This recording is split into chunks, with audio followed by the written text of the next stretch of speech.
Hey, welcome to Vice Grip Garage. When am I going to do another big block? Well, I'm going to hit a bird with 2 stones today. And hey, this is looking pretty good. We got glass in it. I'm seeing tires. We got tires. Here's the ride home. Derek Bieri, the face behind Vice Grip Garage, is undoubtedly a household name in the restoration world, known for his sense of humor, do-it-yourself tips, and love for all classic cars. Derek's videos have drawn in millions of viewers who enjoy watching him bring old and forgotten cars back on the road. However, Derek's story goes beyond just fixing cars and entertaining fans with humor. His journey from a corporate life to becoming a reckoning force in the automobile industry is filled with challenges and surprising moments. If you are wondering how Derek managed to pull through working a 9-to-5 job to building a successful online presence, say no more. Join us as we dive into what really happened to Derek Bieri from Vice Grip Garage, talking about what happened to Derek without mentioning how he transitioned from being a military personnel to embracing civilian life would be awkward. So what's the backstory like? Before Vice Grip Garage became a huge success, Derek was living a completely different life, working in the corporate worlds.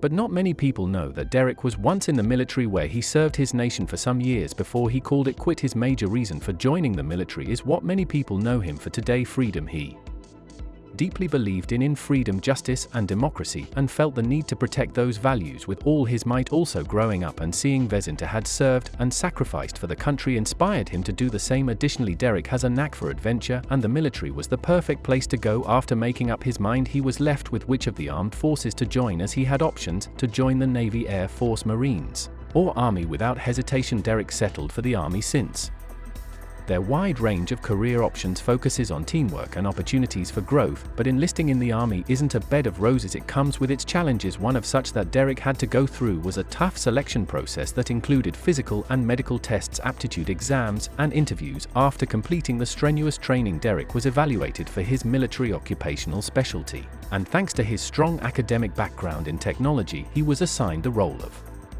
Information Technology Specialist. His job revolves around system security, network management, and troubleshooting, ensuring that the military communications run smoothly and securely. As an entry-level officer, Derek knew his work was crucial in supporting the mission and keeping operations running without a glitch, so he quickly learned the ropes, preparing himself for the real challenges that awaited him in the military. Settling into the force wasn't easy for Derek. The long work hours and time spent away from the family were all hard to get used to, but Derek pulled through. He should for some time before deciding to embrace civilian life, and with that came its own set of struggles. For someone who was used to being organized, transitioning back to a civilian life might be arduous. However, Derek used his military expertise to scale through his struggles. His leadership experience, discipline, and problem-solving skills were valuable in many professional roles, so it wasn't hard for him to get a job in the private sector. With his vast experience as an IT officer, he wasn't just employed as a casual worker. He held C-level positions, which presented him with opportunities to run businesses and handle major responsibilities. His corporate work basically involved overseeing operations, making strategic plans, and managing teams. Occupying a senior role means he has to solve complex problems and balanced budgets. One of Derek's main skills was being able to think outside the box and come up with solutions for any problems his company faces. This skill helped him in the business world and would later come in handy when he kick-started a Vice Grip Garage. Additionally, Derek served as a president and owner of multiple businesses, showing that he still had that leadership and strategy spirit from the military in him. However, despite his success, he felt unfulfilled. Donning a 3-piece suit with Oxford shoes for 8 hours or more left him feeling disconnected from his passion. He often found himself thinking more about cars than his corporate job's tight schedules and demands. With this, he started questioning whether the comfort and security of his job was worth giving up. His passion for overtime, Derek realized he wanted more than just waking up as early as 5 a.m. to avoid queries. He craved freedom, the satisfaction of creating something with his own hands and sharing the joyful experience with others. Of course, Derek knew that leaving behind the stability of a high-level COR job wouldn't be an easy choice. He knew it meant stepping away from a world where he was successful and respected, but he was determined, believing that his passion for cars could lead to something even greater than what his job gives him. With that, he decided to trade his suit and tying for a coverall and wrench, ready to start a whole new chapter in life. His bold decision, combined with his love for car restoration, led to the creation of Vice Grip Garage. Derek's journey to starting Vice Grip Garage began with his childhood passion for classic cars and desire to share it with others. The early days of Vice Grip Garage were anything but easy. Starting from scratch meant working long hours, as he was doing in his previous corporate job, balancing finances and facing lots of uncertainty with his audience. But he started anyway. He began with the most basic equipment, and minimal resources. In fact, his first video was filmed using a broken iPhone taped to a side of his small garage door, and without prior knowledge in video production. He had to learn on the go. This meant Derek spends long hours on not just restorations, but also in figuring out how to record and edit videos for his audience. Despite the tedious tasks, his passion kept him going. Balancing his newly found job with family demands was a struggle. Derek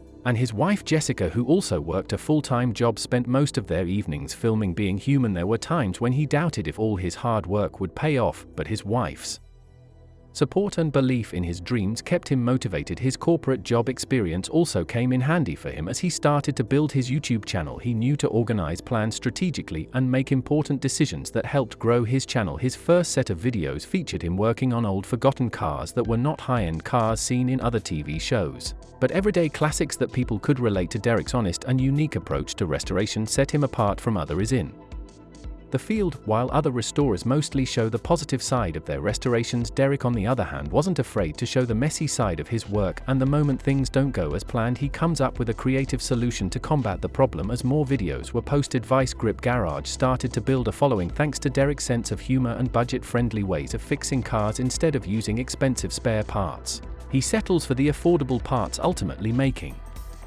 his content relatable to both gearheads and laymen. Another important factor that sets Derek apart from others is his way of making viewers feel like they're learning from a friend. He starts all his videos with a funny warning: "I'm an idiot, do what I do at your own risk, don't take my advice unless you're truly desperate." This isn't necessarily educational, it's more for entertainment, but many of his 2.07 million subscribers might disagree. They enjoy watching him take cars that hadn't been on the road for years and breathing life back into them using basic tools and a lot of passion. You see, transitioning from a high-paying corporate job to being a full-time YouTuber isn't as easy as what many say, but it was a move Derek never regresses. First, it allowed him to follow his childhood passion, sharing it on a global platform. Second, it allowed him to focus more on his family, talking about family. Derek's journey on Vice Group Garage wasn't a solo effort. His wife Jessica also played an important role. Derek and his wife's love story go back to their 6th grade days. They met through some mutual friends and connected with each other. Although Jessica gave Derek a hard pass at first, as time went on, Jessica was drawn to Derek's sense of humor. They eventually clicked over their shared interests. Their relationship blossomed over time, and they tied the knot some years later to strengthen their bond as a couple. They've shared many ups and downs in life, from building a happy family with 3 kids to working side by side on Vice Grip Garage prior to joining her husband at the garage full-time. Jessica also worked as a full-time teacher. She undoubtedly loved her job and was dedicated to helping her students, but as her husband's business grew, she knew the business needed all the support it could get. Managing a YouTube channel coupled with filming, editing, and restoring cars took a lot of Derek's time. Jessica saw this and decided it was time to step in and do her part whilst Vice Grip Garage was starting. So we were working non-stop, and then I would film in the evenings, late nights, weekends, where you just was like, okay, enough's enough, I need to step in and help. I'm going to quit my teaching job, which I know is that was hard. It was hard for you to do. She eventually quit a teaching job and joined her husband on Vice Grip Garage. In the garage, Jessica takes on many roles, mostly behind the camera, even though she does appear on screen sometimes. Her jobbing includes managing schedules, organizing filming days, handling emails, merchandise sales, and making sure everything runs smoothly so everything can focus on restorations. Quizzing a job was a big sacrifice, but it allowed the couple to grow their business into a world-recognized brand. Derek often said that without Jessica to hand him a to-do list, he would be lost and might be less productive for that day. Jessica's support didn't just come through her work on the channel. She's been Derek's biggest cheerleader since the very first day he shot the 1969 Camaro Z28 restoration video. Today, his first video on the channel featuring the 69 Camaro has garnered more than 1 million views, and so far Vice Grip Garage has grown from being a regular car restoration channel to a business venture. According to a verified source, Vice Captain Garage has raked in between $240,000 to $1.46 million since its creation, proof that Derek has turned his passion for putting abandoned cars back on the road into a cash flow. But that's not all. Vice Group Garage also runs a merchandise store where fans and lovers can visit their official website to order a variety of products like hoodies, hats, stickers, and all car care products. These merch sales help boost his income and also give his business the publicity and needs aside from the merchandise sales partnership. And sponsorship with car brands also plays a huge role on Derek's income. With over 2 million subscribers, 652 million views, Vice Grip Garage has definitely gained global recognition. His partnership with car brands and other auto restorers includes paid promotions, adding to his already fat bank account. And just like he did on YouTube, Derek channeled his efforts to other social media platforms like Facebook, Instagram, and TikTok to maximize profits and also connect with his fans. As a car collector, Derek's garage boasts over 300 classic vehicles, some of which he drives and some he preserves due to their sentimental value.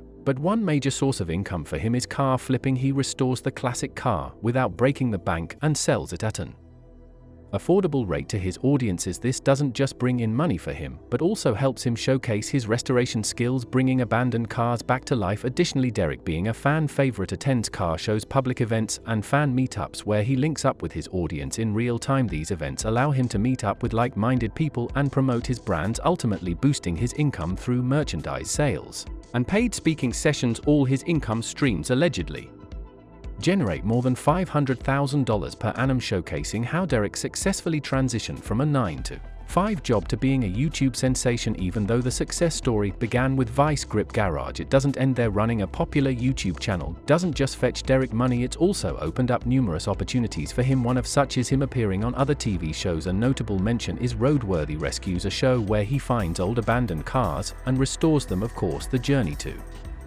landing this show started with the growth of Vice Grip Garage, which caught the attention of producers and Motor Trend. The producers recognized his relatable style and his dedication to redeeming old abandoned cars as a perfect fit for their TV show, and with that, Roadworthy Rescues was born. Derek's role on Roadworthy Rescues is similar to what he does on Vice Grip Garage, but with a larger budget and more resources. He goes out to find neglected cars around the country that many people would think are beyond saving. He then revives them, putting them back on the gravel, proving that the rusty cars deserve a second chance. With a profound success both on YouTube and television, it's only normal to want to know Derek's actual net worth and what he spends his money on. As of 2024, Derek's smart business choices, engaging content, and hard work have earned him an estimated net worth ranging between $1 million to $5 million.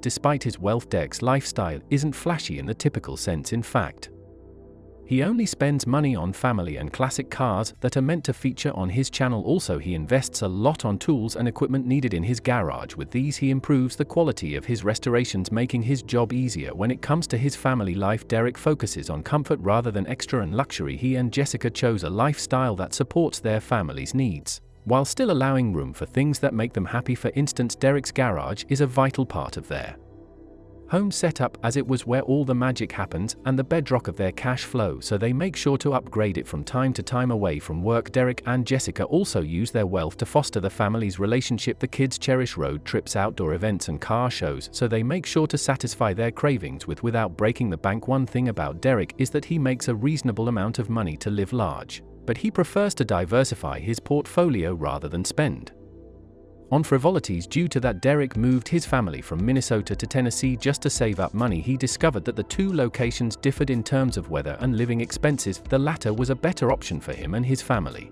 because the state doesn't tax residents on their income. Also, it's a great state to live in when it comes to mortgages, insurances, and utility bills. However, the former is down to economics, as it's 4.7% more expensive than Tennessee. But that wasn't the only reason for his relocation. His decision was influenced by several other factors, and one of the factors is his kids. Derek, originally from North Dakota, is used to a quiet life, and as his channel grew, the need for a quiet life of the kids became essential. Additionally, Derek revealed that it was getting inconvenient for his kids to drive a snowmobile on his property in Minnesota without the neighbors involving the cops. He wanted them to experience the kind of farm life he experienced when he was growing up. Another factor for moving to Tennessee is his work. Many might think producing content is easy work, as he simplifies in all his videos, but the truth is it's time-consuming. Driving around the country to find abandoned classic cars, working on them, and then driving it back to his garage took so much time away from his family. Moving to Tennessee saved him all this stress, as it was a better location to find cars, and also save him those long hours driving.